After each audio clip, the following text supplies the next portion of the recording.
ನೋಡಿ, ಇದು ಉಡುಪಿ ಹತ್ರ ಮಲ್ಪೆ ಬೀಚು.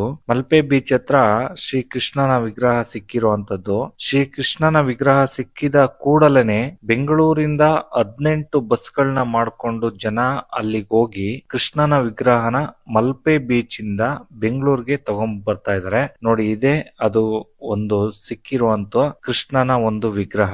ಎಷ್ಟು ಚೆನ್ನಾಗಿದೆ ನೋಡಿ ಮೂರ್ತಿ. ಇದನ್ನ ಇವಾಗ ಬೆಂಗಳೂರಿಗೆ ತಗೊಂಡ್ ಬರ್ತಿದ್ದಾರೆ. ಇಸ್ಕಾನ್ ಟೆಂಪಲ್ ಕಡೆಯಿಂದ ಬರ್ತಾ ಇದಾರೆ.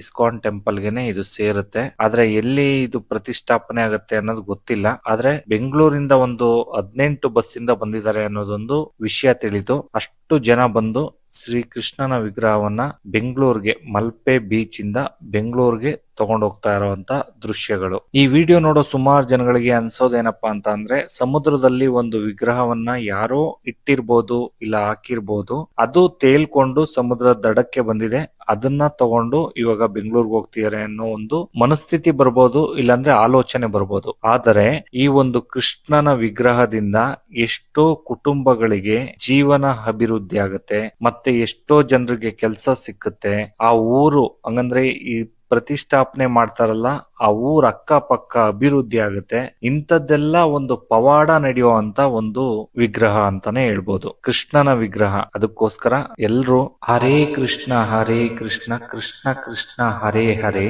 ಹರೇ ರಾಮ ರಾಮ ರಾಮ ಹರೇ ಹರೇ. ಈ ವಿಚಾರ ಎಲ್ರಿಗೂ ತಿಳಿಲಿ ಅನ್ನೋ ಕಾರಣಕ್ಕೆ ಆದಷ್ಟು ಈ ವಿಡಿಯೋನ ಶೇರ್ ಮಾಡಿ ನಿಮ್ಮ ಅನಿಸಿಕೆ ಅಭಿಪ್ರಾಯಗಳನ್ನು ಕಮೆಂಟ್ ಮುಖಾಂತರ ತಿಳಿಸಿ. ಹರೇ ಕೃಷ್ಣ. Download ShareChat.